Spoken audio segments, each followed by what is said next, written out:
The largest volcanic region on Earth is not in Africa or Japan, but under the ice of Antarctica. Scientists found 138 volcanoes in its western part, and if they decide to go wild, you'll surely notice it. They could melt huge amounts of ice that will move into the ocean, raise its level, and make our planet uninhabitable for humans. But before you pack your things to fly away to another planet, hear me out. Only 2 of the Antarctic volcanoes are officially classified as active now. And it would take a whole series of eruptions, decade after decade, to seriously impact the whole world. Mount Erebus, one of the 2 Antarctic volcanoes currently in action, proudly bears the title of the world's southernmost active one. It has been continuously erupting since at least 1972. It emits plumes of gas and steam and sometimes even spews out rocks, and scientists call it Strombolian eruptions. One of the coolest features is a lava lake in one of its summit craters, with molten material on the surface. Such lakes are rather rare because they need certain conditions to make sure the surface never freezes over. The second active volcano is Deception Island, a horseshoe-shaped landmass. It is the caldera of an active volcano that last erupted over 50 years ago. Scientists who monitor it say it shouldn't go wild anytime soon. Antarctica also has plenty of fumaroles. Those are volcanic vents that release gases and vapors into the air. In the right conditions, they can spew out enough stuff to build fumarolic ice towers up to 10 feet tall. Scientists keep an eye on the Antarctic volcanoes with seismometers that detect when the Earth starts trembling from volcanic activity. Sometimes they also use more complicated tech, but it's all really challenging because of how far away this polar region is and how tricky it is to get there. That's why no one can predict when one of the continent's volcanoes that are now sleeping might erupt. We can guess what this waking up would look like if we analyze the events from nearly 20,000 years ago. So, shall we? One of Antarctica's sleeping volcanoes, Mount Takahe, had a series of eruptions and spewed out a good amount of halogens rich in ozone back then. Some scientists say these events warmed up the southern hemisphere. Glaciers started to melt and help finish the last ice age. For these events to repeat, we'd need a series of eruptions with substances rich in halogens from one or more volcanoes that are now above the ice. It's an unlikely scenario, but since it already happened in the past, it's not completely impossible. As for volcanoes hiding under a thick layer of ice, it looks like their gases would hardly make it to the atmosphere, but they would be strong enough to melt huge caverns in the base of the ice and produce a serious amount of meltwater. The West Antarctic ice sheet is wet and not frozen to its bed, so this meltwater would work as a lubricant and set the overlying ice into motion soon. The volume of water that even a large volcano would generate in this way is nothing compared to the volume of ice beneath it. So, a single eruption wouldn't make a difference. But several volcanoes erupting close to or beneath any of the western Antarctica's big ice streams would. Those ice streams are rivers of ice that take most of the frozen water in Antarctica into the ocean. If they change their speed, then bring unusual amounts of water into the ocean, its level will rise. As the ice would get thinner and thinner, there would be more and more new eruptions. Scientists call it a runaway effect. Something like that happened in Iceland. The number of volcanic eruptions went up when glaciers started to recede at the end of the last ice age. So, it looks like, for massive changes, several powerful volcanoes above the ice with gases full of halogens need to get active within a few decades of each other and stay strong over many tens to hundreds of years. Antarctica stores around 80% of all the fresh water in the world, and if they melted all of it, global sea levels would rise by almost 200 feet. And then we'd have to look for a new planet to live on. But this again is an unlikely scenario. It's more likely that the eruptions under the ice will lubricate ice streams and seep water into the ocean, but it wouldn't be the end of the world. A super strong, super angry supervolcano could do it though, and it has already happened in the past.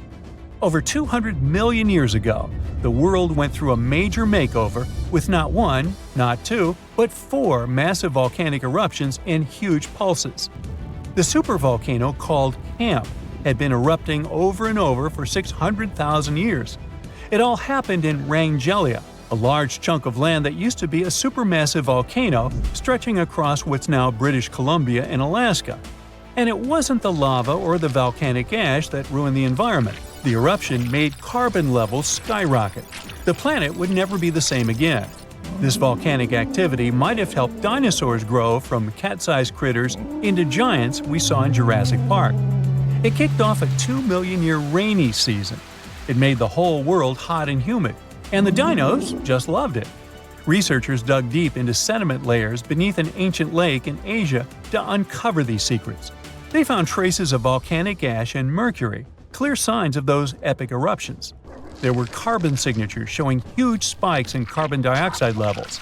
It made the atmosphere toasty, and the rain poured down. So the bad news is, another eruption like this could happen. The supervolcano beneath Yellowstone National Park has been sleeping for nearly 70,000 years. But if it wakes up, it would be many times more catastrophic than the eruption of Mount St. Helens in 1980. It's considered the most disastrous volcanic eruption in U.S. history. It followed 2 months of earthquakes and injection of magma below the volcano that weakened and destroyed the entire north face of the mountain. The eruption column went 80,000 feet into the atmosphere and spread ash over 11 U.S. states and several Canadian provinces. The last Yellowstone eruption was 1,000 times greater than that.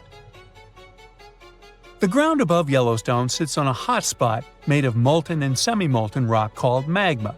This magma stuff flows into a chamber beneath the park, about 4 to 6 miles down, making the ground puff up like a balloon. But then, as it cools down, the ground goes back to its usual state. Volcano watchers have been keeping an eye on this for a century. They noticed the ground lift up about 10 inches around 20 years ago, but since 2010, it's been going back down. The experts say we have no big eruptions on the horizon, so doomsday isn't coming anytime soon. But there's some underground activity going on lately which keeps us interested. Since humans haven't been around to witness every little thing Yellowstone does, it's kind of tough to say for sure what's brewing down there. Yellowstone has had some epic eruptions within the last couple million years. They happen like clockwork, with gaps of 600,000 to 800,000 years between them. The last big one was around 640,000 years ago, and it basically reshaped the entire landscape, spreading ash and debris as far as Louisiana. You can still see the aftermath of the last big eruption in the Yellowstone caldera today. Experts say a massive eruption like the last one is an unlikely scenario. We're more likely to see eruptions of steam and hot water or lava flows. When and with what force it will wake up remains a mystery to scientists. It happened in Iceland on Friday, March 19, 2021 at 8:45 p.m. About 20 miles southwest of the capital. Molten rock suddenly burst through the surface from below. Bright lava fountains then lit up the night sky. A volcano in this valley finally woke up after almost 800 years of sleeping soundly. We divide volcanoes into 3 categories: active, dormant, or extinct. Around 1,900 of them around the globe are considered active. That means they've erupted in the recent past and will likely do it again in the possible near future. Dormant volcanoes haven't popped off for a long time, but they still may in the future. You could say they're sort of sleeping. As for extinct ones, those guys haven't done anything in more than 1 million years. The eruption in Iceland wasn't super explosive, and this all happened 6 miles from the nearest town, so everyone was perfectly safe. Many even came to see it up close, while other brave visitors tried to fry eggs and bacon on the lava. Just be careful not to burn your breakfast black. Lava can be over 2,000 degrees Fahrenheit. It burns everything in its path. Yet it also produces some of the most fertile land for agriculture. This eruption gave a relatively small amount of lava at first, but it's been spreading across the valley in different directions, forming a sort of shield that's constantly growing. You can never really predict how fast a lava flow will be until you see it. It all depends on how thick it is and how steep the mountain slope. Lava can ooze slowly at about 20 feet a minute, a fraction of the average person's walking speed. Or it can flow as fast as 30 miles per hour, which even the fastest person on Earth can't outrun. But the lava isn't even the most dangerous thing about volcanoes. That would be the toxic gases spewing from the eruption. And those spread faster and further than the lava flow. Luckily, in Iceland's case, the wind has been blowing these gases away from residential areas. Scientists weren't surprised this volcano erupted. They knew it was coming. Increasingly stronger earthquakes had been shaking this area for the past 15 months. There were 50,000 earthquakes within just the 3 weeks leading up to the eruption. That's 100 per hour. The volcano has been active since March, and geologists say this could last for weeks, months, years, or even decades of constant eruptions in the area. Mount Shasta is in the top 5 most dangerous volcanoes in the U.S., so geologists are keeping a close eye on it. The last eruption was in 1250. I wasn't around then, but this volcano erupts every 600 to 800 years. Which means tick-tock, we're due any day now. About an hour from Portland, Oregon, there's an active volcano that last erupted in the 19th century. Next time it goes off, scientists think it'll produce larger amounts of ash and dust. This could cause an electrical blackout and make water unsafe to drink in the area. But the experts pay close attention to Mount Hood. They'll be able to give plenty of warning so people can react in time. Kilauea is one of the most active volcanoes in the world. It's been erupting almost constantly since 1983, making it also one of the longest eruptions known on Earth. It's the youngest land volcano in Hawaii. Volcanoes can take thousands of years to form, but others can pop up practically overnight. A volcano in Mexico just erupted in an open field in 1943. It started growing from there. Within a year, it was almost 1,500 feet tall. When the eruptions finally stopped 9 years later, the mount had reached a height of over 9,200 feet. Mount Fuji is an iconic symbol of Japan. The last time it erupted was in 1707, and it sent a shower of burning rocks as far as 60 miles away. If a similar eruption happened today, Tokyo would be within that vicinity. Mount Fuji is right on the Ring of Fire, that horseshoe-shaped region in the Pacific Ocean full of active volcanoes and earthquakes. From one end to the other, it's almost 25,000 miles long. It could wrap all the way around the Earth's equator. In January 2020, Taal volcano in the Philippines started spewing lava, sending huge plumes of ash half a mile up into the sky. The eruption even triggered a rare phenomenon, a dirty thunderstorm. That's when the smoke cloud above a volcano produces its own lightning. The chance of volcanic tsunamis was also high. Those are usually caused by tectonic movements that occur because of volcanic activity. Taal has erupted more than 30 times in the last 450 years. This volcano in Ecuador last erupted in 2016. Scientists think it might be showing some early warning signs of magma on the move. This is an active stratovolcano, a specific cone-shaped type with steep sides. They form from sticky lava that doesn't flow that easily. That lava goes around the vent, cooling and piling on itself to form these steep walls. These types are more likely to produce explosive eruptions like the ones we see in movies.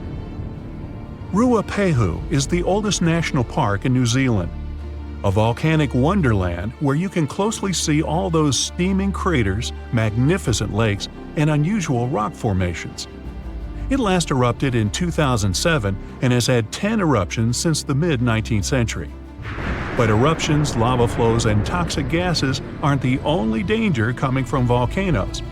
There's also a thing called lahar, a kind of volcanic mud flow of debris. In between eruptions, snow melts and a lake forms in the caldera. If the last eruption brought mud, ash, and rocks in the lake, it becomes dangerously full.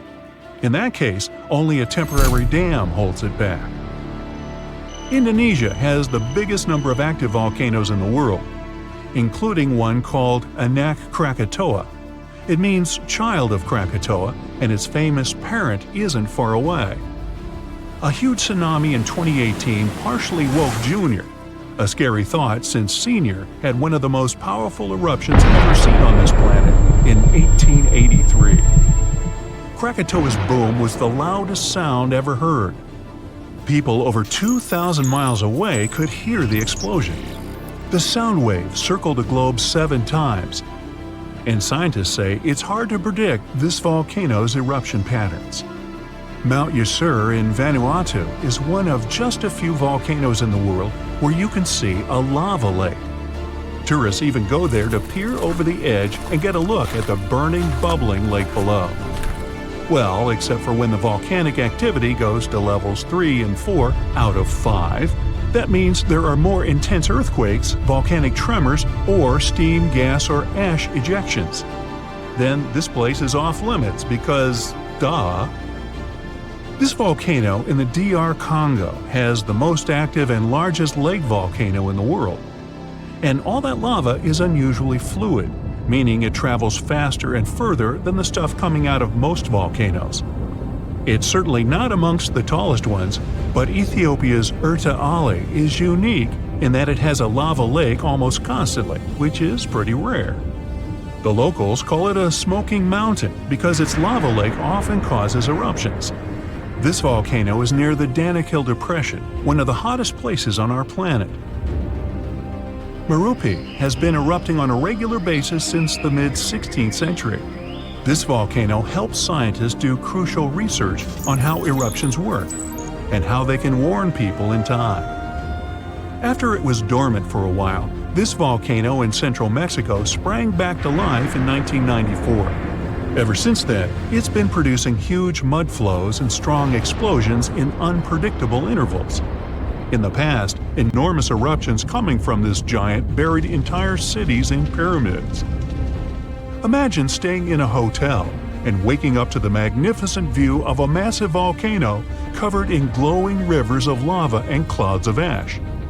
When it lets off heat, visitors to this area in Guatemala take a chance to roast some marshmallows there. One of the most active volcanoes on Earth is on a small island north of Sicily. Stromboli has regular explosions, together with glowing lava coming from vents inside the crater.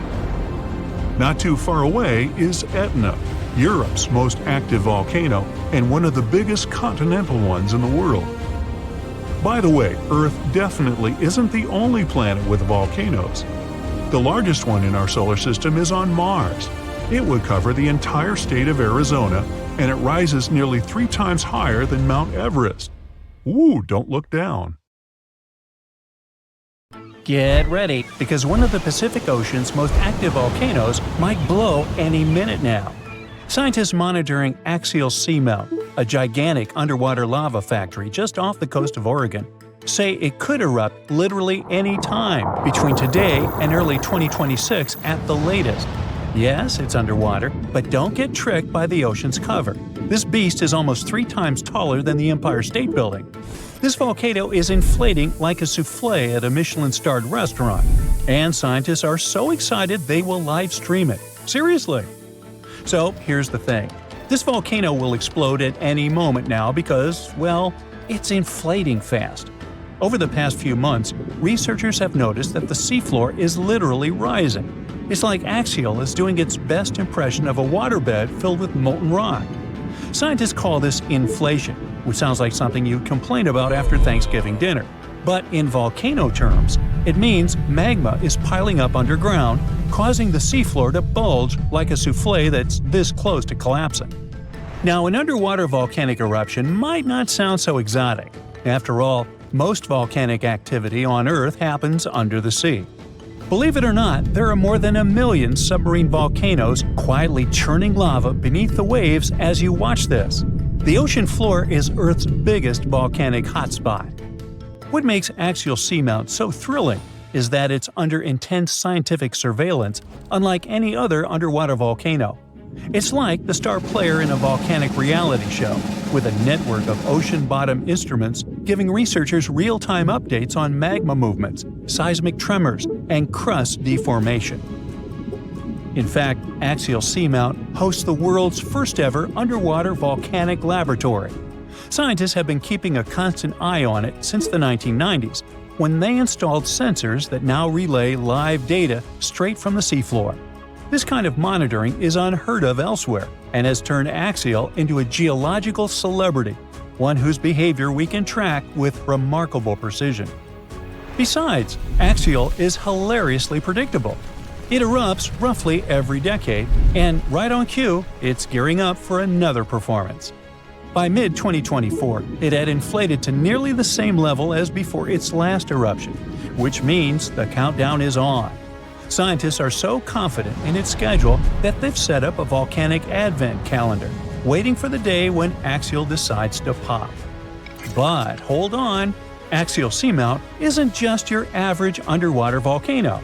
It's got style, personality, and a geological identity of its own.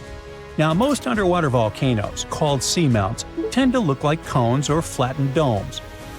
Axial laughs in the face of tradition with its unfashionably rectangular caldera, a 2-by-5-mile crater that looks like it was designed by a geologist with a ruler and a grudge against curves. Most volcanoes opt for the classic circular look, but Axial, it went full avant-garde. This caldera is punctuated by fissures, vents, lava channels, and mysterious dome-like structures that rise hundreds of feet high.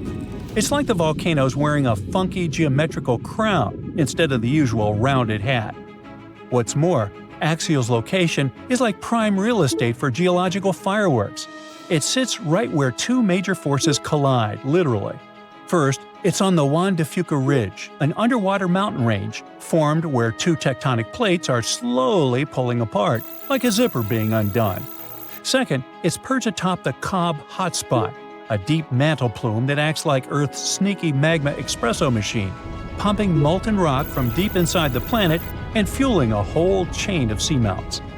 To put it plainly, it's like the tectonic plates are reluctant dance partners, sliding away from each other, while the Cobb Hotspot acts as the DJ, turning up the heat and keeping the magma party going. This dual influence creates a complex plumbing system inside the volcano, with magma chambers filling, draining, and shifting in ways scientists are still trying to decode. The competition between the spreading plates and upwelling magma is what gives Axial its unique geological fingerprint, and it's also why this volcano keeps surprising us. Now, we said that Axial Summit isn't just a crater. The truth is that inside, the action gets even weirder and cooler. Well, hotter, but you get it. Axial hosts black smoker hydrothermal vents, which blast superheated water at temperatures exceeding 700 degrees Fahrenheit. This is no ordinary underwater hot tub. These vents create one of Earth's most extreme environments, where bizarre creatures thrive in total darkness and scalding heat. Giant tube worms, crabs, colonies of bacteria, and even octopuses live off the mineral-rich plumes that gush from these vents, forming ecosystems completely independent from sunlight and photosynthesis. It's like an alien world beneath the waves, thriving off the volcano's fiery breath. These vent communities are crucial to science, not just because they're strange, but because they may resemble the earliest ecosystems on Earth. Some researchers believe life on our planet may have originated in similar deep-sea hydrothermal environments billions of years ago. Studying them could also help us search for life on icy moons, like Europa and Enceladus, where similar vents might exist beneath their frozen surfaces. When Axial erupts, it's like a natural reset button for these communities. The lava wipes everything out, but within months, life comes roaring back. Proof that even in the most hostile environments, real estate is always in demand. For those worrying about tsunamis or coastal disasters, relax. Axial's eruptions are the underwater equivalent of a slow cooker. The immense water pressure keeps things chill, well, scalding, but not explosive. So the worst thing that happens is some lava decorates the seafloor, and a few crabs have to find new vents to squat in. This means no massive ash clouds or explosive blasts that could reach the surface. Instead, lava oozes out and spreads across the seafloor, sometimes traveling for miles. But for scientists, this eruption is the golden ticket. Understanding axial patterns could help predict eruptions elsewhere, even on land. Plus, its bizarre ecosystems offer clues about how life might survive on other planets. Not bad for a volcano that mostly just sits around looking rectangular. Still, the volcano's activity can be heard in the form of thousands of small earthquakes every day. Thousands! As if the volcano itself was groaning and creaking, preparing to burst open. Again, we won't feel a thing, but at least they'll help scientists track the magma's movements and the volcano's eruptive cycle. Now, one of the coolest parts of this story is that scientists are preparing to live stream Axial's next eruption for the first time ever. Imagine watching an undersea volcano in action, live, as it's painting the ocean floor with fresh lava. It's like a front row seat to a natural fireworks display, thousands of feet beneath the waves. The live stream will come courtesy of the Ocean Observatory's initiative, which maintains a series of fiber optic cables linking Axial's instruments directly to shore. It's the Wi-Fi of the deep sea, and it's about to broadcast molten rock in HD. And there's another twist. Scientists have noticed a curious pattern in Axial's eruptions. All three of its most recent eruptions, in 1998, 2011, and 2015, happened between January and April, the months when Earth starts moving away from the Sun. So why? Well, it might have something to do with the Moon's gravitational pull. The Moon's orbit causes ocean tides to rise and fall, which changes the pressure on the seafloor and could help nudge the magma chamber to its breaking point. I guess the Moon isn't just a romantic light in the night sky. It might be the ultimate volcanic whisperer. So, one thing's for sure, when Axial goes, it'll be the best documented underwater eruption in history. So, keep your eyes peeled. This is one natural spectacle you won't want to miss. And who knows, if we're lucky, we might even get deep-sea eruption ASMR out of the deal. Now, if you'll excuse me, I'll be refreshing the live feed like it's a Taylor Swift ticket sale. So, you notice anything weird? Recently, there have been alarming changes in the water levels in different parts of Yellowstone Lake. At the same moment, the water level can be rising on one side of the lake and falling on the other. Ooh, it looks as if the lake basin gets lifted by some underground forces. Can it be a sign of a looming disaster? Geysers, mud ponds, and hot springs turn Yellowstone National Park into some extraterrestrial world. And all these wonders are fueled by a mighty supervolcano. Supervolcanoes produce super eruptions. When it happens, they launch more than 240 cubic miles of ash, molten rock, and hot gases up into the air. To make it easier to imagine, 4 super eruptions could fill the Grand Canyon to the brim. The Yellowstone giant was thought to be responsible for at least 3 enormous eruptions and countless smaller ones. In that region, the volcanic deposits are scattered over tens of thousands of miles. Scientists believe they had been created by many weak eruptions. But after doing more research, experts found out these deposits had been left by 2 previously unknown super eruptions. Those probably took place about 9 and 8.7 million years ago. This discovery means that the area around the Yellowstone volcano used to face a super eruption every 500,000 years. But over the last 3 million years, the hotspot has seen only 2 super eruptions. It makes scientists believe these catastrophic events are slowing down, or just maybe one is overdue. Anyway, if the Yellowstone supervolcano went off with as much power as it had 2.1 million years ago, it would spit out more than 588 cubic miles of boiling lava. That's more than 4,500 times the volume of Sydney Harbor. That's a lot of lava. Whether it's likely to happen or not is another question. There's no doubt that something is going on with the volcano. The water level changes in Yellowstone Lake mean the caldera is lifting under the surface. And the caldera is what's left over after a volcano erupts and then collapses. The Yellowstone caldera is not just going up, creating a dome-shaped uplift. It also moves up and down in a kind of breathing motion. It might be because the magma is seeping into the crust, or because this magma is heating up the Yellowstone hydrothermal system, making it expand and raise the crust. Yellowstone has the status of an active volcano. Its volcanic explosivity index is 8 out of 10. Such a high number means that if this volcano erupted, it would be an apocalyptic event. Right before the disaster, the ground around the national park would lift. Geothermal pools and geysers would heat up to boiling temperatures and get more acidic than usual. The magma would start to rise toward the surface. At some point, the rock roof of the magma chamber wouldn't be able to resist anymore, and the explosion would kick off. A massive column of lava and ash would shoot up to a height of over 16 miles. After that, the volcano would keep pumping ash for days on end. The mixture of lava, ash, and gas would be hotter than 1800 degrees Fahrenheit. It would travel through the area at a speed of 300 miles per hour, faster than a racing car. The air near the center of the eruption would heat up to 570 degrees Fahrenheit. One of the most dangerous consequences would be ash fallout. Volcanic ash can turn into glassy cement within seconds after being inhaled and getting in the lungs. People and animals would have problems with breathing. Okay, so that's an understatement, just so you know. Buildings would start to collapse under the weight of this dense substance. It would take just several days until a 10-foot layer of ash covered the territory of about 50 miles around the center of the eruption. After the ash got into the stratosphere, the temperatures all over the world would start to drop. If the eruption was rich in sulfur, an effective sunblocker, it would get so cold there would be no summer in the entire world for the next several years. The monsoon seasons would change. Agriculture would face serious problems. There would be issues with food supplies. Over the past 50 years, the Yellowstone caldera has risen almost 2 feet. It shouldn't alarm you, though. Experts are sure it's a natural behavior for Yellowstone.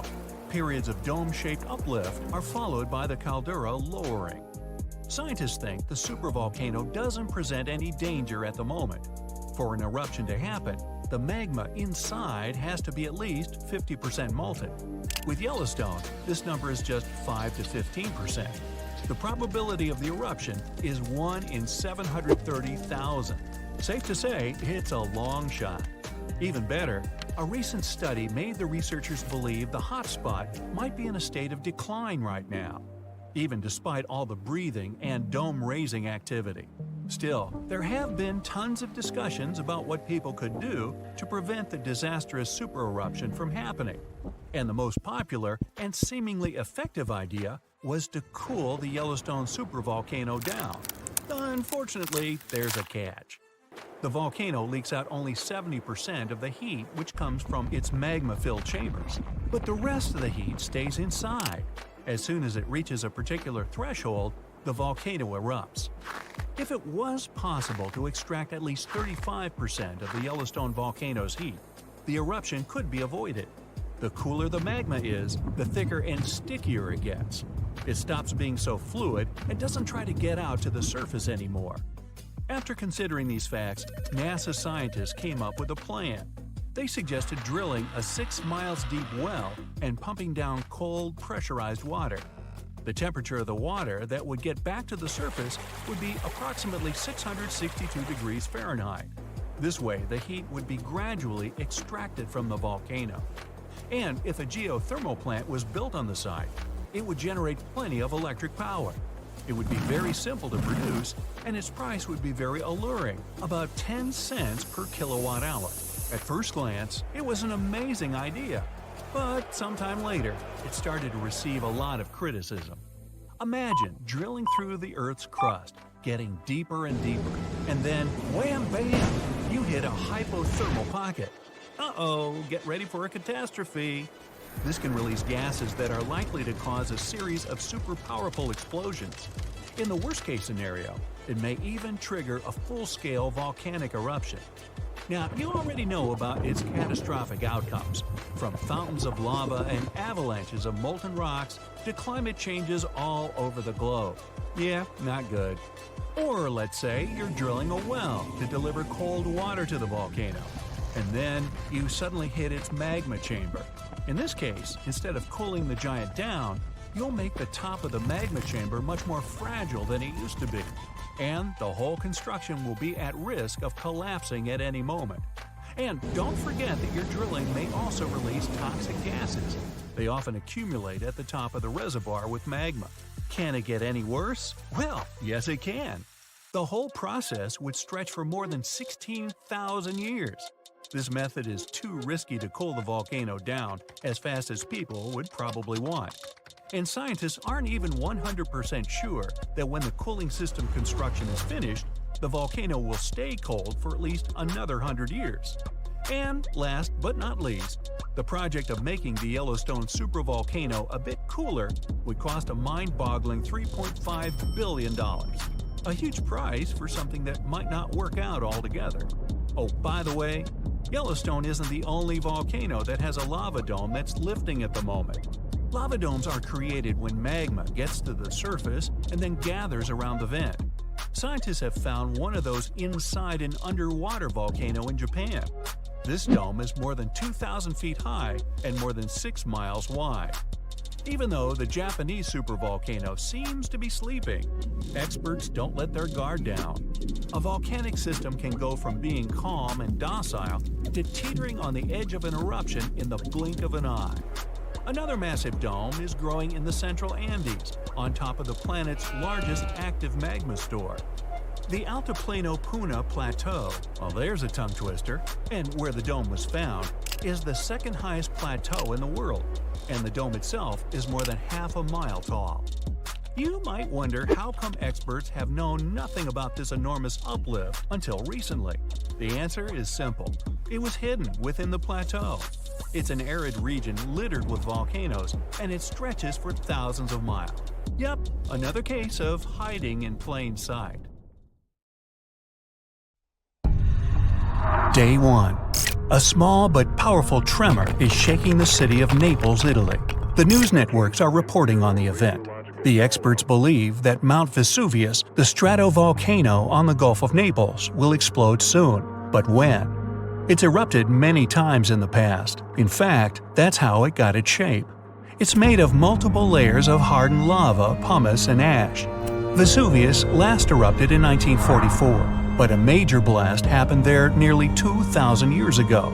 It buried the Roman towns of Pompeii and Herculaneum and decimated the surrounding areas. Today, 3 million people live less than 20 miles from the volcano, and 600,000 live in the danger zone. Large eruptions happen every few thousand years, usually after long periods of calm. And the trouble is, Vesuvius is long overdue for its next one. This time, though, the volcano is being watched by the Vesuvius Observatory. It has seismic stations, special GPS arrays, and satellite-based radar to help it measure ground movement. They also have special equipment to test the chemicals found in the gases coming from the volcano. All of this helps the experts work out whether it's about to go off. But will it? Right now, the magma is more than 6 miles from the surface. Things seemed safe yesterday, but now they're about to take a turn for the worse. Day 3. Another tremor comes in measuring 3 on the Richter scale. All the equipment that's installed near the volcano is now going off. The magma is pushing upwards. It's not at the surface yet, but Vesuvius is definitely restless. 2 more tremors follow in the afternoon. They don't feel like regular earthquakes, and geologists can see the difference in their seismographs. Volcanic quakes register about 4 to 5 less on the Richter scale. Now, the experts are sure it's just a matter of days or weeks until the volcano erupts. Some volcanoes can be restless for months or even years before they go off. But that's not how it goes with Vesuvius. Day 4. The ground starts to crack open, as if a giant creature is trapped in the Earth's crust and is trying to desperately get out for some air. Steam escapes from the little cracks in the soil. Certain areas are hotter than others. If you went there, it would feel like you walked straight into an oven, and it would be hard to breathe. Some sheep got too close to the mountain and passed out. When the farmer found them, he almost collapsed too, not from the heat, but from the gases. Carbon dioxide and hydrogen sulfide are being released into the air. The entire area around the volcano smells like rotten eggs, and many of the forest animals are now staying clear. The nearby trees have been absorbing these gases from the soil for days on end now, and they're starting to turn brown. The carbon dioxide levels in the area are skyrocketing, and all the detectors are beeping constantly. Day 6. The tremors are getting more frequent. Experts at the Vesuvius Observatory monitoring the volcano say the quakes are coming from the magma that's being pushed upwards. A few hours later, the national emergency alert goes out. Thousands of local people have around 15 days before the volcano erupts, and they need to evacuate their homes. The 600,000 people in the danger zone start to pack their suitcases and leave in cars and trucks. There's chaos everywhere. But in all that disorder, some people are standing still. They look around, trying to understand what's really going on. A few of them are taking photos of their homes. Others are streaming all the confusion on social media. But the senior citizens are just standing outside, looking at their houses one last time. They hope this is all just a false alarm. It's happened before, but who really knows? Day 7. It was a sleepless night. Plenty of the locals have already left. Some good people from other towns drive to the area to help the residents evacuate faster. There's a massive traffic jam, but everyone expected it. This is why the evacuation started early. Ferries, trains, and buses have canceled their services to help the evacuees. They're all working on a tight schedule to make sure everyone gets out safe without any delays. Some people refuse to leave, but their neighbors eventually convince them to go. It will take 7 days to evacuate everyone, and these people will spread out to other areas of the country, not just to the nearby safe regions. Day 10. More than half of the residents have now left the red zone. After the chaos, there's now silence, and it's interrupted by the eerie sounds of the tremors. Animals are being evacuated too. Many people are now trying to save as many animals from the forest as they can find. Day 16. All 25 of the towns that were at risk have now been evacuated. The red zone is empty. But the tremors are getting stronger, as the volcano is a pressure cooker ready to explode. White smoke rises from the large opening on the mountaintop and the vents on the side. The molten rock moves toward the surface, and the pressurized gases form bubbles, just like the ones you see when you boil food. Suddenly, there are some loud booms, and then an explosion. It's loud enough to be heard thousands of miles away, and the shockwave is felt throughout Italy. Volcanic rock is thrown up into the air. A thick black mushroom cloud forms and expands into the sky. The birds abandon their nests and fly away in huge flocks. The red-hot lava is now spewing out of the volcano like a fountain. As it flows downward, it obliterates everything in its path. Then there's a volcanic landslide. Part of the cone-shaped mountain falls off, and millions of tons of soil and rock break loose from the volcano's side and tumble down. The lava spreads on the slopes, and it slowly slides down into the forest and the farmlands. The plume of ash, pumice, and other kinds of rock has risen so high into the sky that people can see it from Rome. Then the tower of debris starts falling back to Earth. First comes the ash, then chunks of rock. The ash in the atmosphere is so dense that it's hard to breathe. The lava slowly spreads across the area and pulls down all the trees. All the nearby towns are shrouded in darkness and smoke. Buildings collapse, and all around there's a mixture of heated, poisonous gas and rock moving faster than a car. Other rocks and more volcanic ash fall miles away from the volcano, hitting cars and destroying roofs. The sky is completely black as the lava keeps on coming. Slowly, all the nearby towns are submerged beneath the molten rock. Some of the lava even reaches the sea. Gigantic white steam covers the shore where it falls in, and the magma turns black. Now, a weird neon blue fire appears on the slopes of Vesuvius.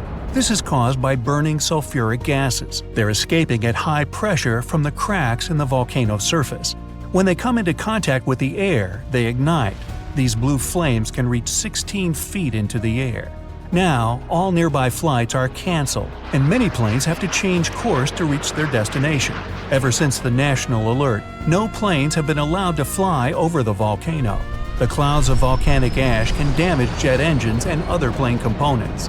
The water supply is now contaminated by streams of volcanic ash, and it smells unbelievably bad.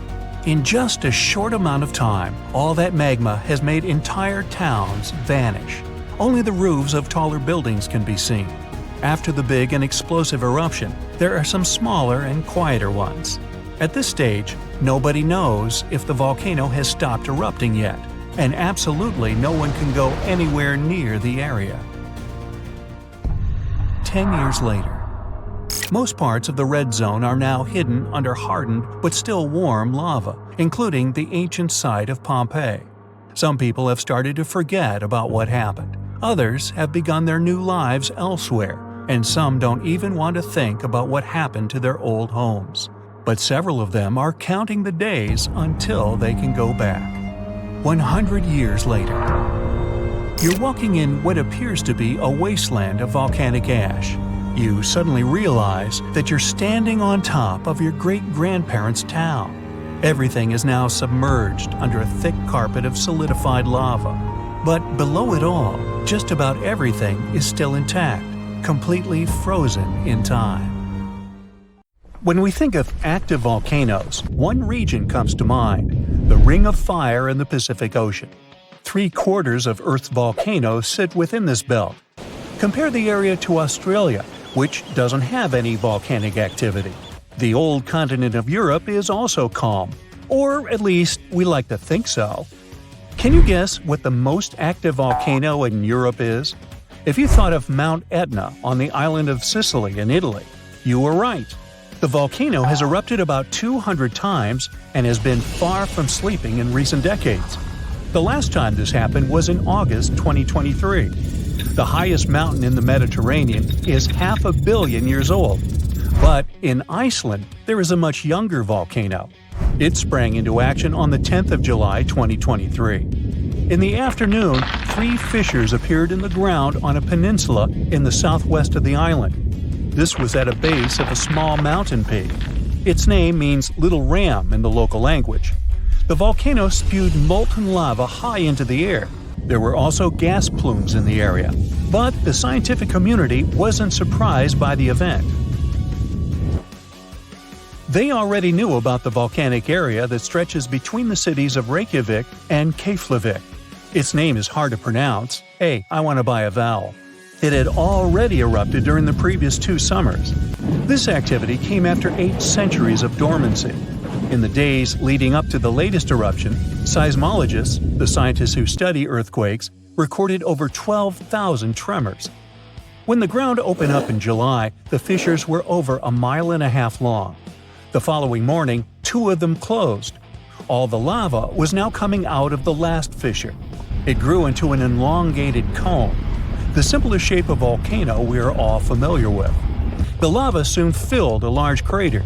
It grew almost 100 feet tall during the first week, and it is still growing.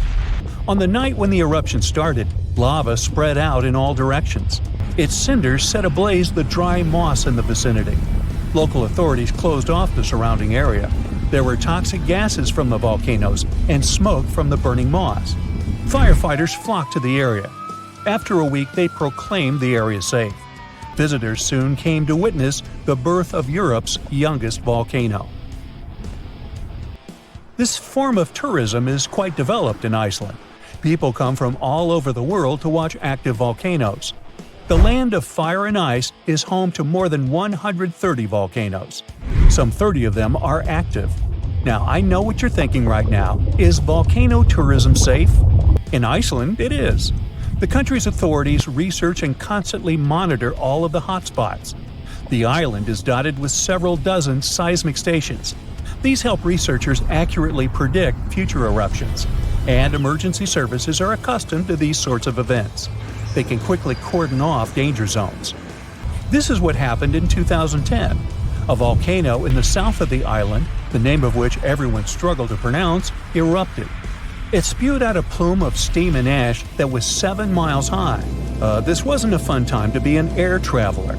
Winds carried the enormous plume southeast toward northern Europe. Many countries closed their airspace for several days for safety reasons. The volcano erupted in March, but the Earth was shaking from January the same year, so seismologists knew that an eruption was approaching.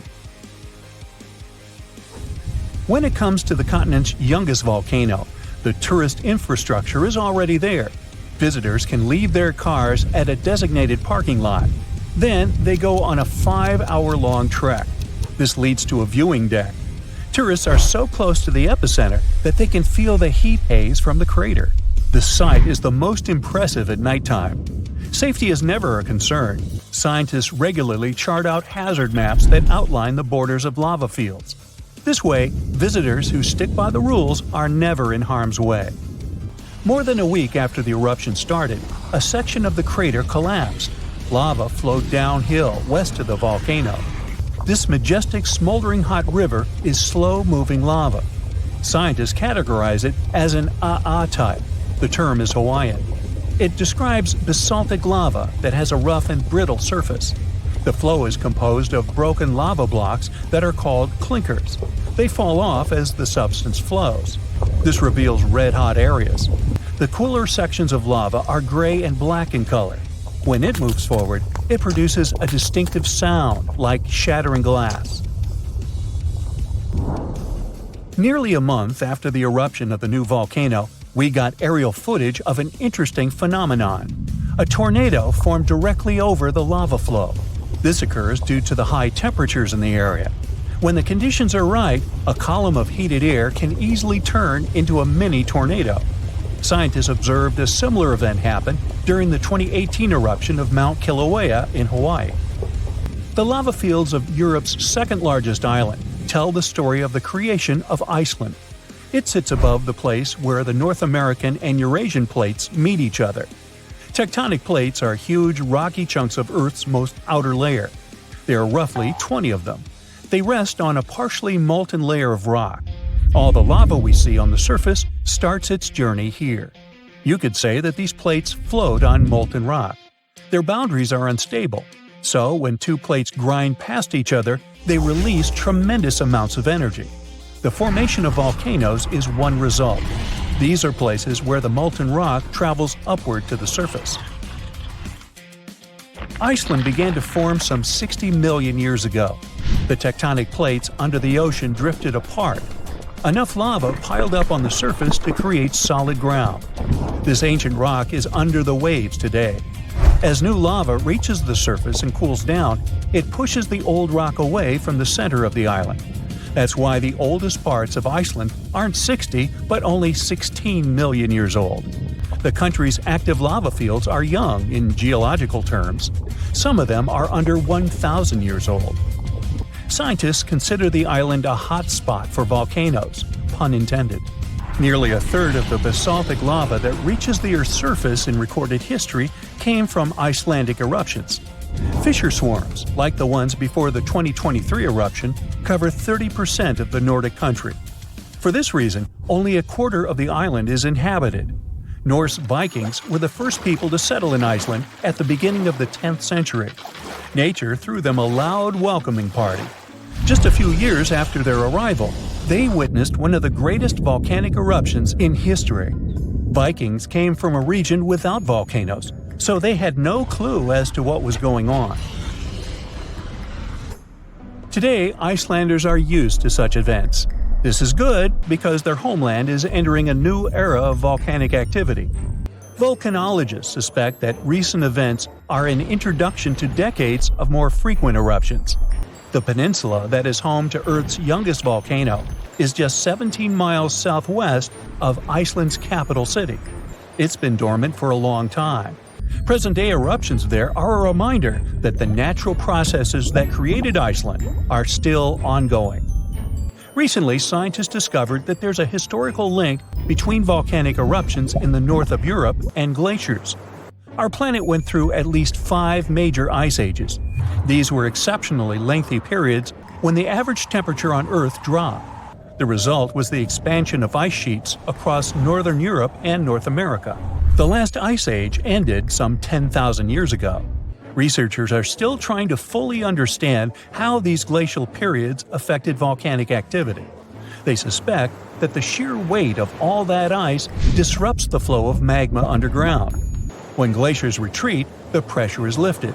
This makes it easier for lava to flow upward to the surface where it bursts.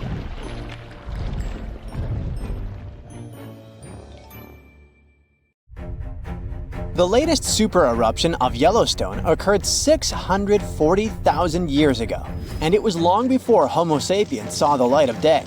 But we were around during another, no less devastating natural disaster. This super eruption took place on the island of Sumatra around 74,000 years ago. That's when an erupting supervolcano wreaked havoc on huge territories, sending up plumes of debris and ash that spread for thousands of miles and caused temperatures on the planet to plummet. The effects of this super eruption were visible as far away as southern Africa. Experts believe they could have impacted early humans there. By the time the volcano erupted, our ancestors had already been using stone tools and had likely known how to produce yarn. And some specialists even think that the Toba super eruption was so powerful it could push our ancestors to the brink of extinction. They claim that Toba might be the largest volcanic eruption to occur on Earth within the last 2 million years.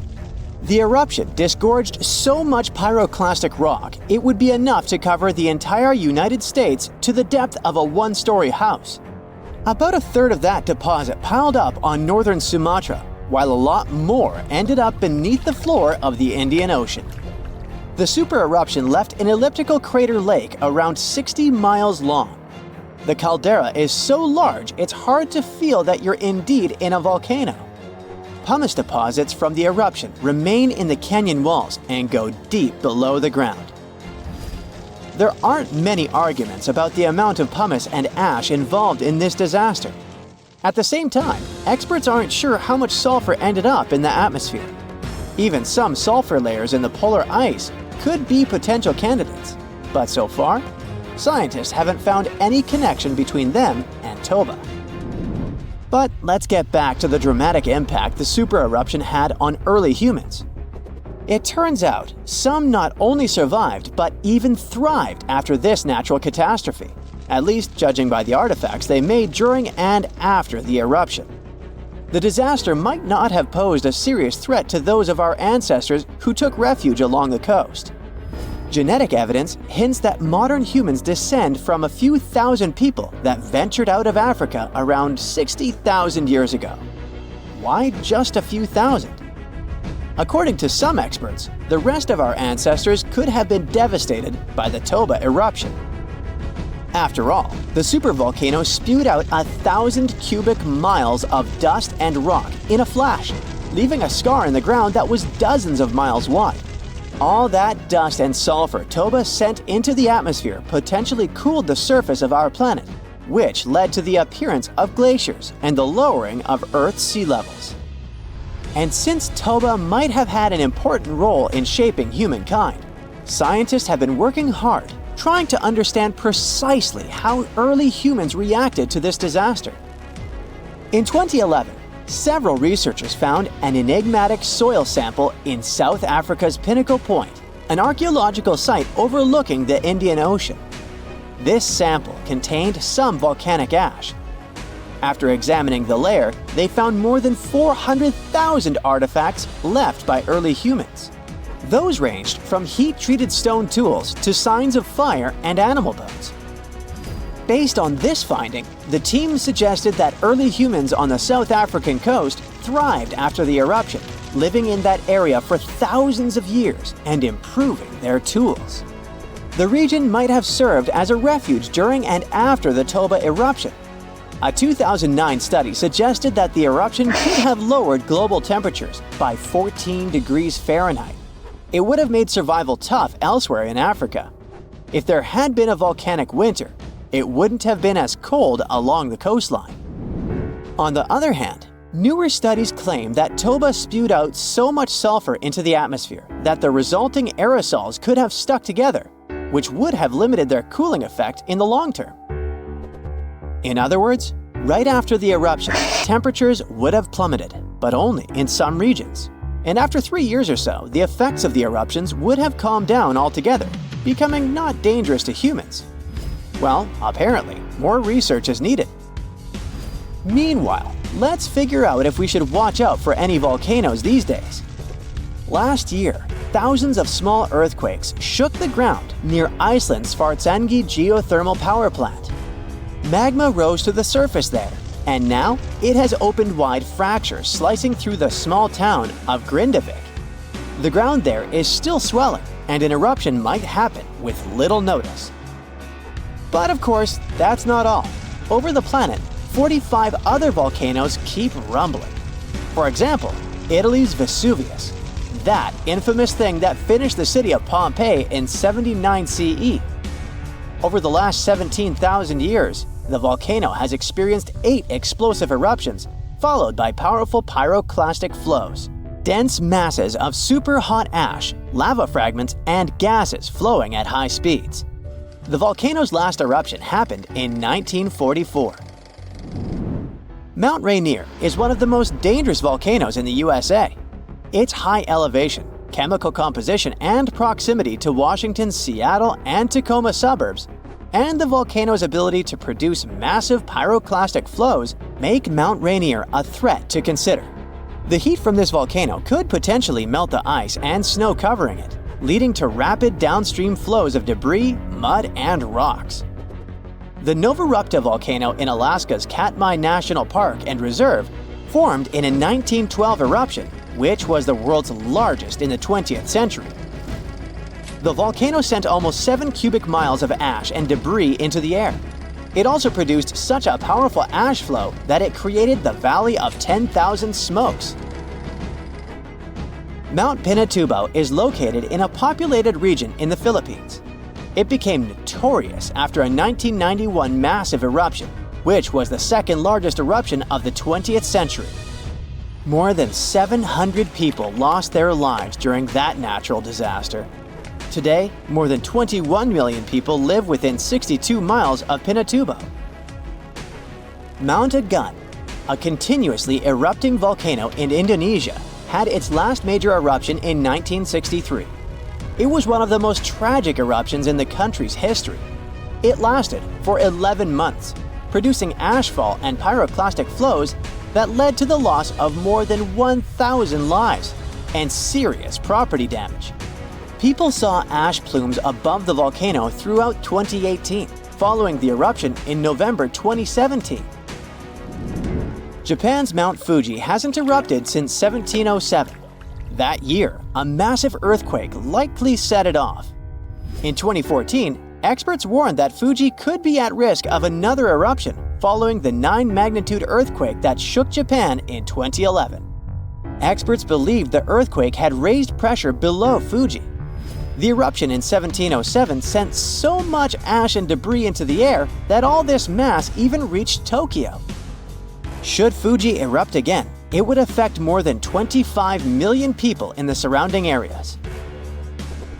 The eruption of Washington's Mount St. Helens in 1980 was one of the most destructive volcanic events in U.S. history. 57 people, as well as thousands of animals, lost their lives during that natural disaster. The eruption also destroyed around 200 square miles of forest. Experts think that Mount St. Helens' history of massive eruptions means that future catastrophes are bound to happen. The next explosive eruption might send large amounts of ash all over the Pacific Northwest. No wonder the volcano is under close monitoring. One of Indonesia's most active volcanoes, Mount Merapi, has been erupting for centuries. NASA claims that the biggest risk of this volcano is pyroclastic flows, which can spread over vast areas and harm loads of people. For the last time, Merapi erupted in January 2024, sending plumes of smoke into the air. These days, more than 24 million people live in the area surrounding this volcano. The story of Pompeii is complete chaos as is, but to add a little fuel to this fire, we dug up some groundbreaking facts, and I mean that quite literally. Hear me out. What if it wasn't the scorching sea of lava that destroyed the city of Pompeii, but rather an earthquake that happened during the volcano's eruption? Rewind to over 2,000 years ago. The year is 79 BCE. It was around 1 o'clock in the afternoon when Mount Vesuvius decided to erupt. Pompeians were going on with their normal daily routines when lava started taking over. The flow of lava was so quick that most people didn't have anywhere to run. The disaster took the lives of around 2,000 people. The lava covered most of the city, which then turned everything to ashes. Pompeii was only discovered during the 16th century of our Common Era, when an architect commended a dig to divert a river. It's a very well-studied site nowadays, but something unusual recently caught the researchers' attention. Scientists were excavating a site called the House of Painters at work. They were examining a couple of skeletons when they saw something weird. The skeletons probably belonged to two men around the age of 50. The analysis showed these men had survived the first surge of lava in the city. But they didn't make it out due to this second unexpected part, the earthquake. The men probably took shelter at the House of Painters at work, but the walls crumbled down when the earthquake hit. The men were found in a protective posture, like they were trying to shield themselves from something that was going to fall above their heads. Plus, these skeletons were not found under the layer of volcanic ash, but on top of it, proving that they really did survive Vesuvius's sea of lava. It turns out this is not as rare as it seems. A volcanologist explained that the seismic activity during the eruption really made things worse in Pompeii. He said that this seismic chaos probably influenced the desperate choices of a lot of Pompeians in their final moments. This is not the first time the world heard of a possible earthquake in Pompeii. A guy named Pliny the Younger, who escaped the disaster and witnessed the whole thing, beat these scientists to it in his famous letters. Pliny the Younger was a lawyer and an important person back in ancient Rome. He was an eyewitness to the whole Pompeii disaster, and he wrote in one of his letters that the eruption was followed by a trembling of the earth. Researchers do agree that something never added up. Pompeii is known to have really well-preserved skeletons since the ashes kind of played an important role in preserving them. But the buildings were in horrible shape, making it hard to reconstruct the entire city as it once was. Pompeii was indeed one of a kind. It was one of the most vibrant and lively cities of the ancient Roman Empire. The city was huge. It could have been home to as many as 30,000 people in its heyday. The House of Faun, for example, was a clear example of how rich Romans lived their lives in Pompeii. It was a huge house that even had 2 gardens inside, taking up the entire block. They looked like they were made of white marble, but it was actually painted stucco. It was clear to researchers that only aristocrats lived there. Then there was this famous forum. This is where most of the administrative part of the city life happened. It was made up of a lot of different buildings, like the Basilica, a hotspot for political and civil meetings, the Mega-Eruption, which was a market, and several temples. If we were visiting this back in the day, we'd see a bunch of men dressed in tunics. A few select ones would wear togas, those heavy white pieces of draped cloth that look like bed linen wrapped over the body. Togas were mainly used on special occasions since they were costly, hard to wash, and considered a traditional costume. Representatives running for office would use it during their campaign run so that commoners would identify them as candidates. One can't forget about the Villa of the Mysteries. Cool name, huh? It was called that way because of some mysterious frescoes found inside of it. Modern-day archaeologists still haven't figured out what the scenes painted are trying to depict. Probably some type of ritual or ceremony. By the way, a villa is simply a large suburban Roman-style house. It's not necessarily a super posh place where the rich and beautiful live. It's usually located on the outskirts of town, near the city's walls. The Villa of the Mysteries one in particular was found astoundingly well preserved in modern archaeological excavations. It even had a manufacturing area inside of it, like its own little industry. It was common for richer Romans to own big farmlands, like olive gardens, for example. So they would also build a processing station inside their villas to extract the oil and package the whole thing. The amphitheater was where some of the richer men paid to put on gladiator fights for the rest of the town. It was built around 70 BCE, and it was one of the oldest amphitheaters of the world. It was even older than the Colosseum in Rome. This huge building could fit around 20,000 spectators at once.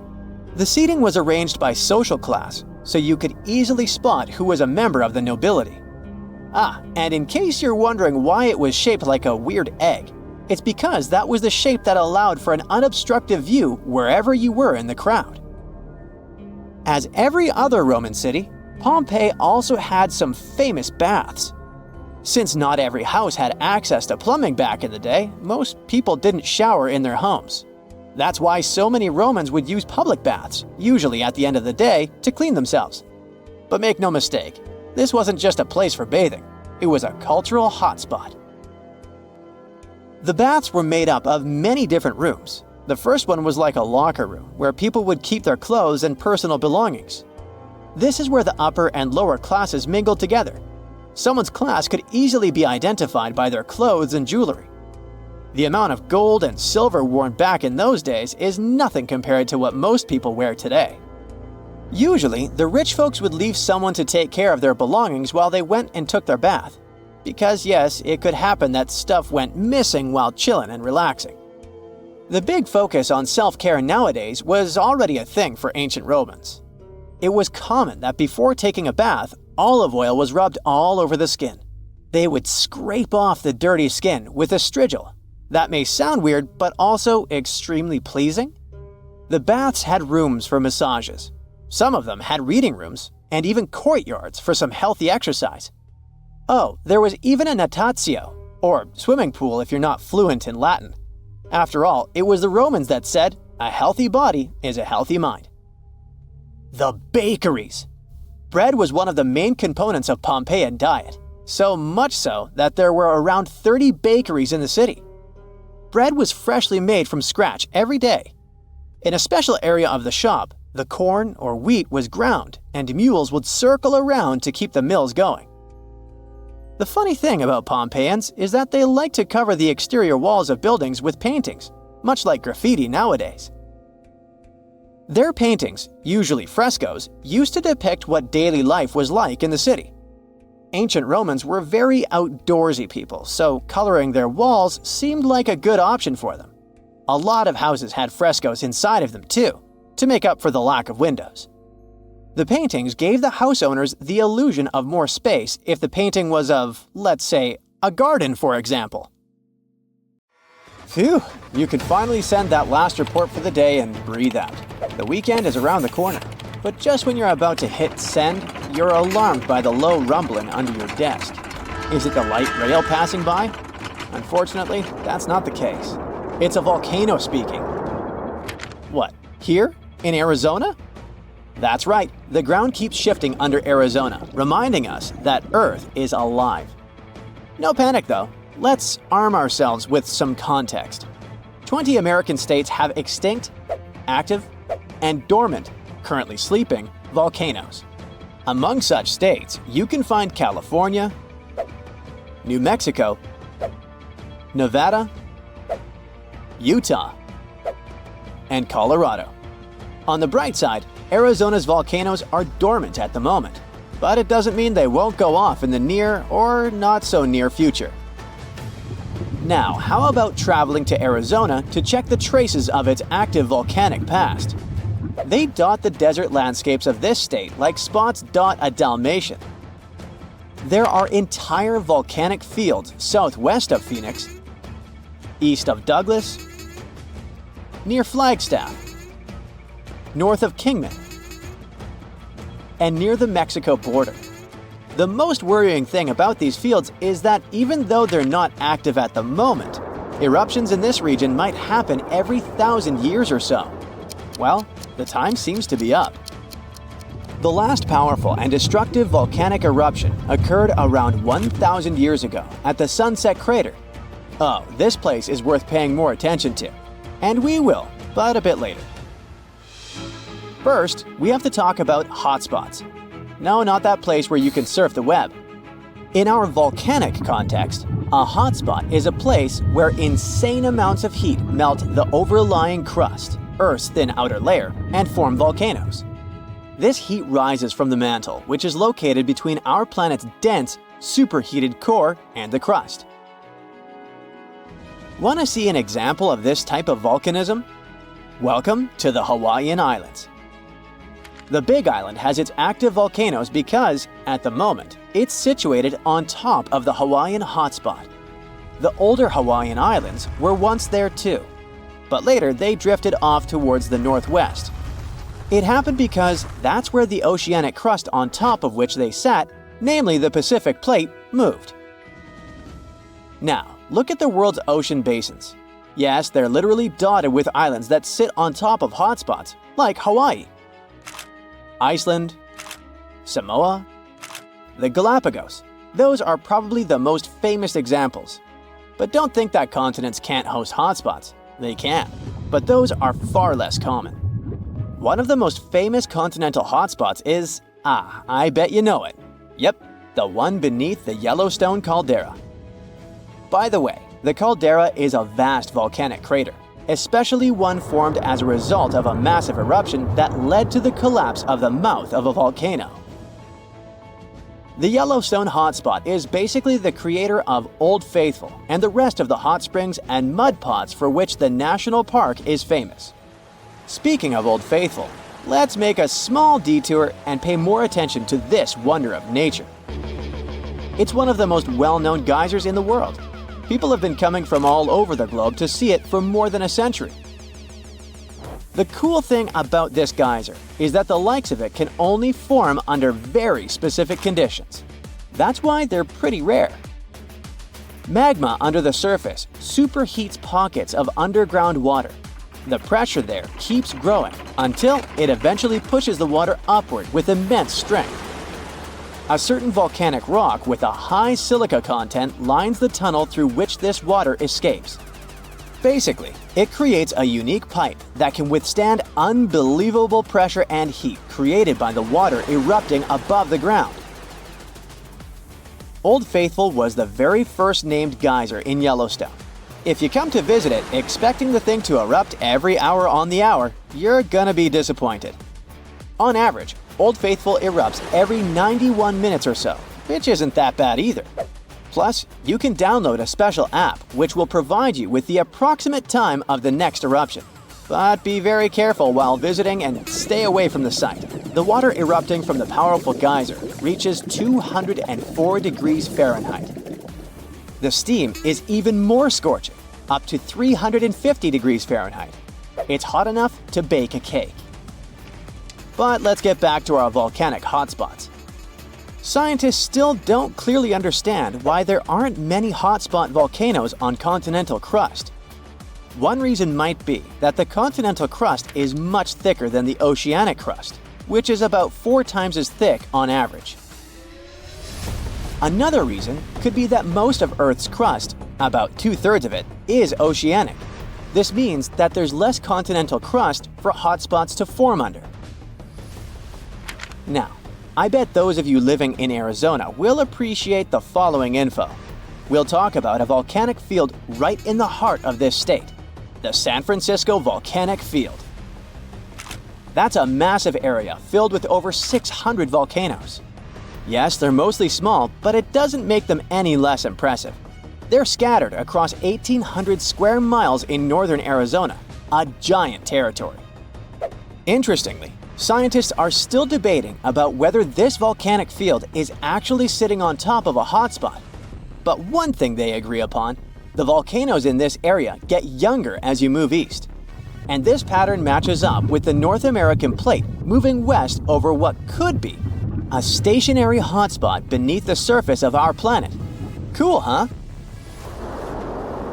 The volcanic hullabaloo in that area started around 6 million years ago. So, in geological terms, it's relatively young. As for the most recent eruption, it happened less than 1,000 years ago. The Sunset Crater, which I mentioned before, the one near Flagstaff, is the most famous vent from that eruption. The Sinagua people had to leave their homes at Wupatki Pueblo because of the eruption. That site is now part of the Wupatki National Monument. There, you can see how people lived in this volcanic region many years ago. If you go to explore this area, you'll notice that most of the volcanoes there are basalt cinder cones, small and steep. The Colorado Plateau has quite dry weather conditions. That's why the volcanoes haven't worn down much. Some of the best examples of those cones, like this one, called the SP crater, still look like they appeared yesterday. But look around. It's not just cinder cones. The San Francisco volcanic field also has a stratovolcano, as well as some lava domes that formed from volcanic rocks with more silica than basalt you can find in places like Hawaii. It means they're thicker and don't flow as easily. Anyway, the stratovolcano is going to be one of the most epic sights you'll come across while exploring this volcanic field. Well, not the stratovolcano itself, but the San Francisco peaks, the remains of that giant formation. They stand tall at more than 12,600 feet. That's 4.5 Burj Khalifas placed on top of one another. It makes the peaks some of the biggest landmarks in northern Arizona. They're not only stunning, but also sacred to the Native American people who have lived in the area for many generations.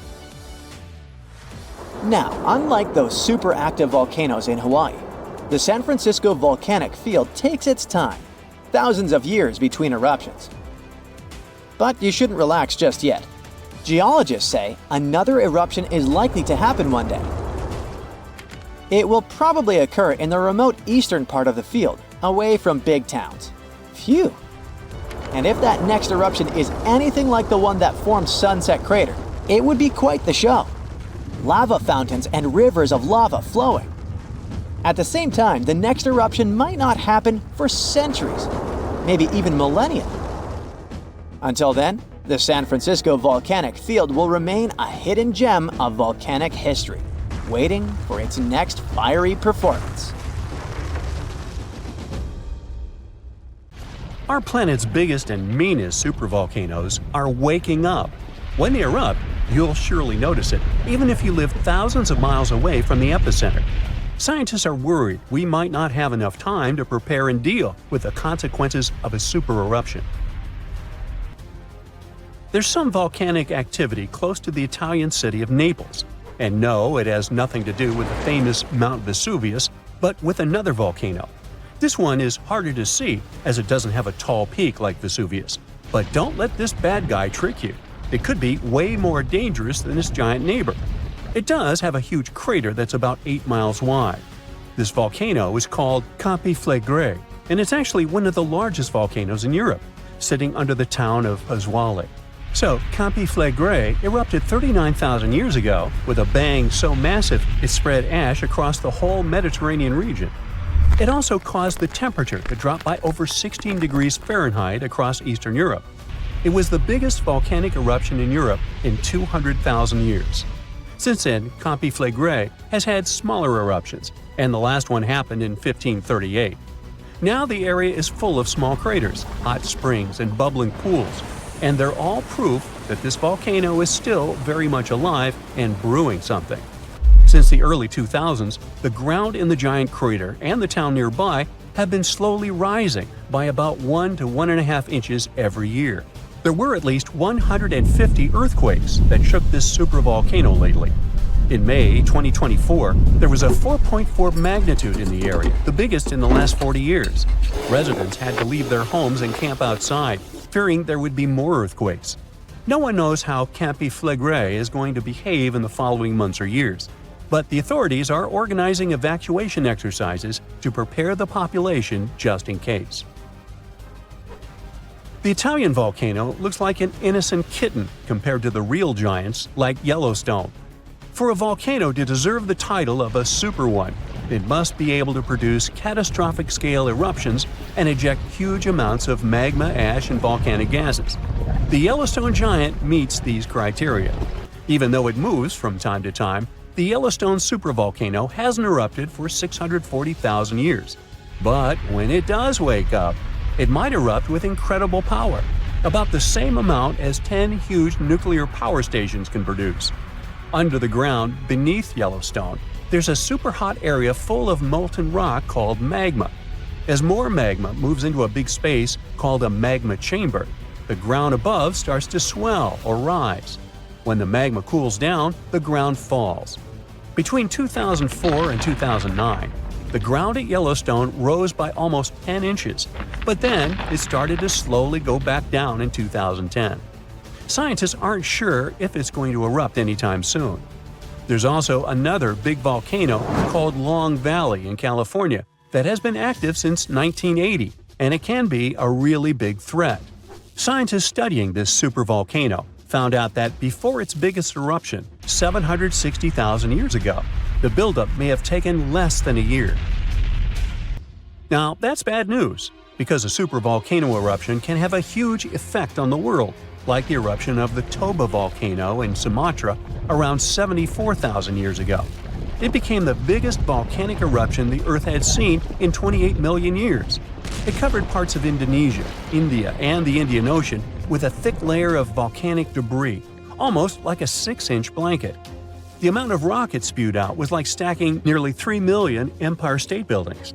The giant crater it left behind can still be seen from space. All the ash and gases shot up into the air and blocked some of the sunlight. It caused a volcanic winter that lasted about 6 to 10 years. Some scientists think this eruption might have even affected early humans. Around the time Toba erupted, the human population took a sharp dip, and there were far fewer people. Some say this is why all modern humans come from a small group of survivors. According to the Toba catastrophe theory, most early humans in Europe and Asia didn't survive the cold and harsh climate after the eruption, but a lucky group lived through all that in Africa. Not all scientists agree with this idea, and some archaeological and climate records show a different story. Another volcano that changed the world in a big way was Mount Tambora in 1815. The next year went down in history as the year without a summer. It was cold and rainy, and there was snow and frost even in the middle of summer, especially in Europe and North America. This happened because the volcano sent out a lot of sulfur dioxide into the sky, which spread all over the world and made the planet colder. When Tambora erupted, it caused huge tsunamis that smashed homes and took the lives of around 10,000 people. Afterward, about 80,000 more people passed away because of the consequences the eruption had caused in the world.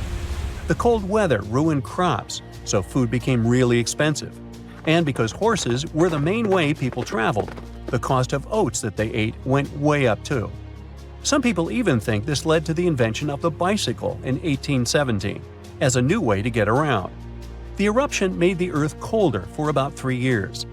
Now, even though the Tambora eruption was so powerful, Krakatoa, another volcano in Indonesia, stole the show when it erupted in 1883. It was just easier to spread information about it through telegrams and photos. Its final blast was the loudest recorded sound in history, and people could hear it on 10% of the entire Earth's surface.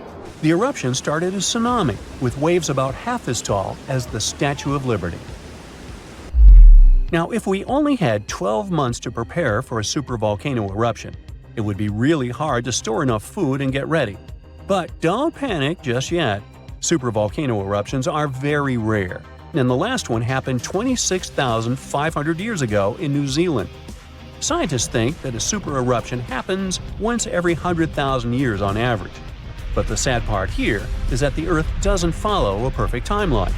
There could be clusters of super eruptions with shorter gaps between them and then longer quiet periods. Since there have already been 2 super eruptions in the last 100,000 years, there's always a chance one could happen again sooner than we expect.